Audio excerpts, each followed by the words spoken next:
YouTubers, gamers, and moviegoers, what's going on, guys? I'm the Messiah, this is Messiah Entertainment, and we've already seen my top 10 worst movies of 2015. If you haven't, go check it out right there. Otherwise, here's my list for the top 10 best movies of 2015.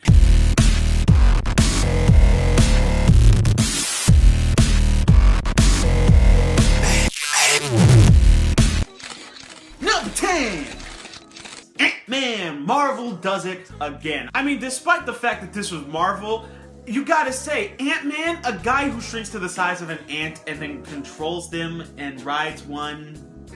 I mean, it's almost hard to take seriously when you say it like that, but somehow Marvel did it right. I gotta say, somehow Marvel knows how to do these sort of movies. They take these risks of taking characters that they're not sure are gonna really turn well into comic book movies, and they do them well. Guardians of the Galaxy did it. This one did it. Hopefully Runaways will do it. Okay, fine, I'll stop pushing Runaways. But still, Ant-Man was full of action, it was full of humor. It may not have been the best Marvel film ever, but it had a lot of love. Number 9.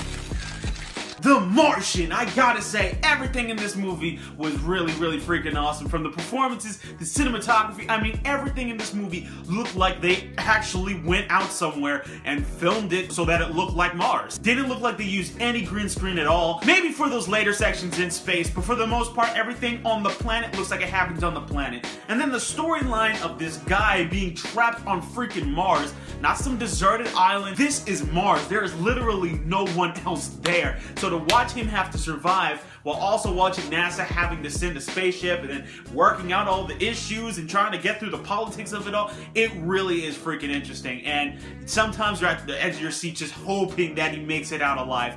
Really great movie. Number 8.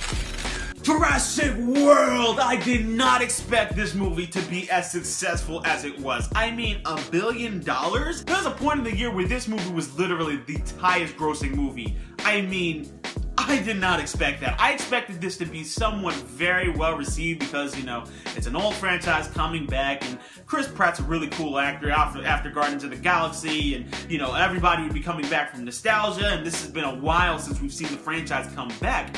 But $1 billion, I never would have seen that in a million years.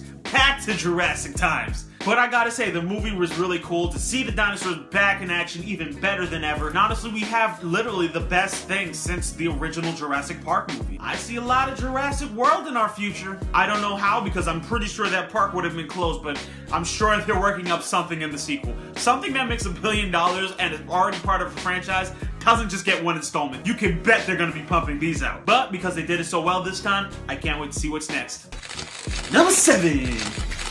Mad Max Fury Road. I gotta say, I've never really been into the Mad Max franchise. The old ones with Mel Gibson, I have never even watched those things. And coming in fresh into this one, I gotta say, really good. I gotta say, this movie, I can't wait to see what else they have in store for us. Cinematography-wise, I mean, this movie was really freaking cool. A lot of the stuff, it looks like everything was filmed right there. The car stunts, the canyon fights, I gotta say, everything looked so visually nice. Then the world that they set up in this movie, I gotta say, it looks really cool. The people spraying their faces and stuff, and the Valhalla, and everything about this movie just was so awesome. It made me actually want to go out and play the video game and actually check out what the rest of the movie franchise was like.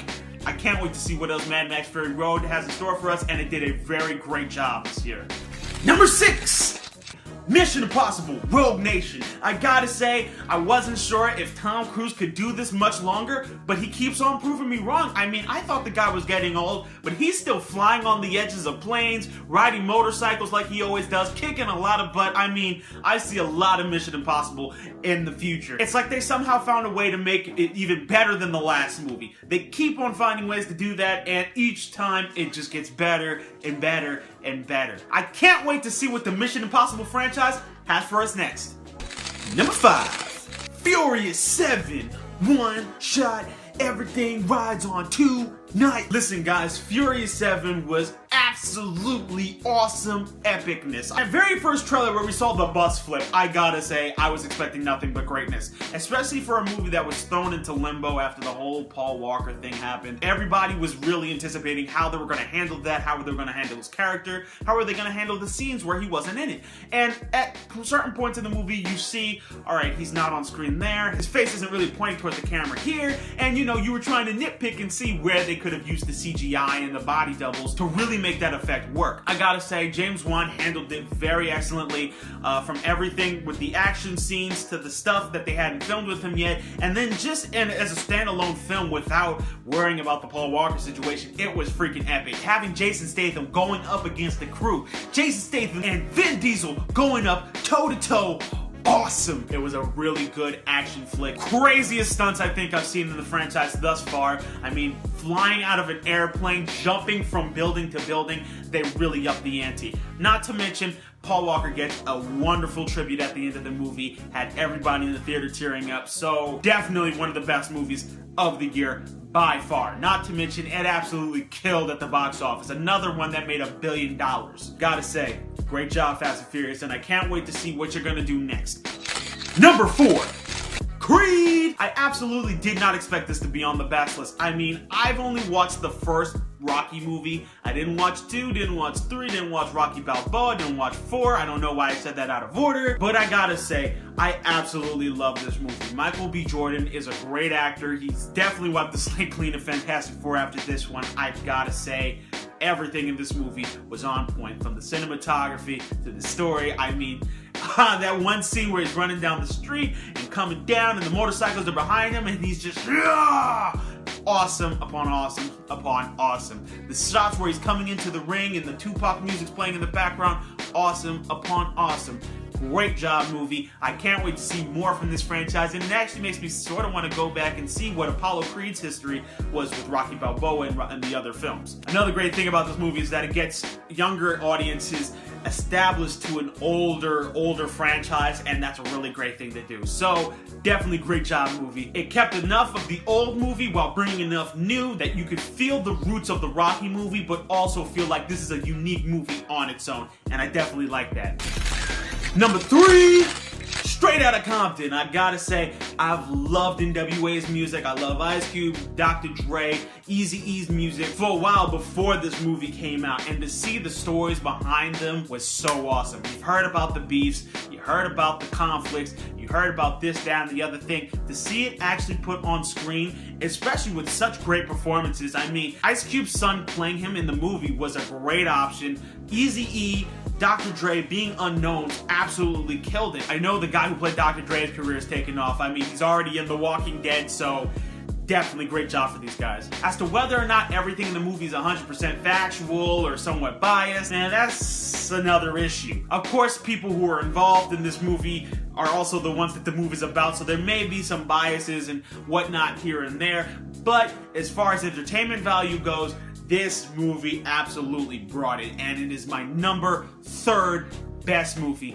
of the year. It totally captured the time period. It totally captured what everybody felt like an N.W.A. movie should capture. It had everything going for it. The people that the movie's about were backing this wholeheartedly, especially Ice Cube. It was filled with drama, conflict, comedy, humor. It was a great time. Probably one of the best rap biopics, probably music group biopics I've ever seen. So, great job, movie. Number 2!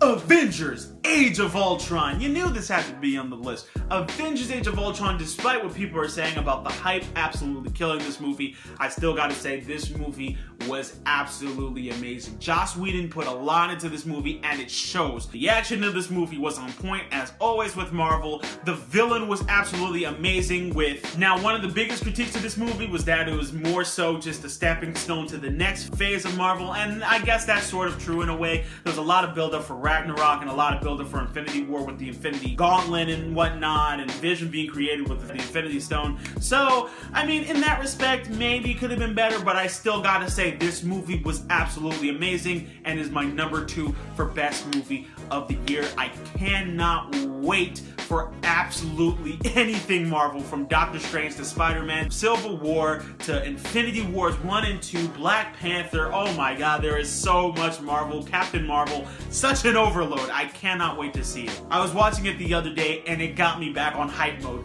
Marvel, I love you. And last but not least, #1! Star Wars. This is Star Wars. Yes, absolutely. Star Wars The Force Awakens was my absolute most favorite movie of 2015. No doubt about it. Everything in this movie, from the action to the cinematography to the new characters to the story to the old characters coming back and passing the torch, everything was on point with this movie. The only real critique I would have of it was the fact that the movie had tendencies to harken back to the original trilogy a bit too much for some people. Like I said in my review, I thought it did it to a certain capacity, but I don't think it went over the line. There's some very small gripes I have here and there, like why is the Resistance there if you have the Galactic Republic back in power? Can they not fight against the First Order? Why did you have to go with Starkiller Base again? Why is there a freaking trench run? I mean, there's a few gripes here and there, but none of these ever killed the movie for me. Regardless, this movie was absolutely amazing. It sets up 30 years into the future of Return of the Jedi, and my god, things have changed. It's just to establish us into a new part of the franchise with the old characters coming back and passing the torch, just to say that, hey, we're starting off in the original trilogy, but we're going off in a new direction. Overall, it was a great time. It was a great movie to watch. I can't wait at all for the next few Star Wars movies, from Rogue One to Episode 8 to the Han Solo movie to Episode 9, to see how this trilogy is going to wrap up and to see these new characters come into their own and really step up to the plate and carry this franchise off. Whew! I cannot wait! And that's it, ladies and gentlemen. That is my top 10 best movies of 2015. I know what you guys are thinking. Where's that movie? Why is this movie on the list? How could you? Are you an idiot? Let me know in the comment section down below. What did you guys think of my list? Do you agree with it? If not, let me know in the comment section down below. What are your top 10 movies of 2015? As always, guys, you guys can follow me on Vine, Twitter, MoviePilot, and Twitch. Don't forget to check out Schism of Brothers. Hope you guys enjoyed the video. Check out my top trailers of 2015 and check out my top TV shows of 2015. I promise you guys, you won't be disappointed. Get ready for the top anticipated movies of 2016, the top anticipated video games of 2016, and that's it for today, guys. I'm the Messiah. This is Messiah Entertainment. See you guys next time. Peace.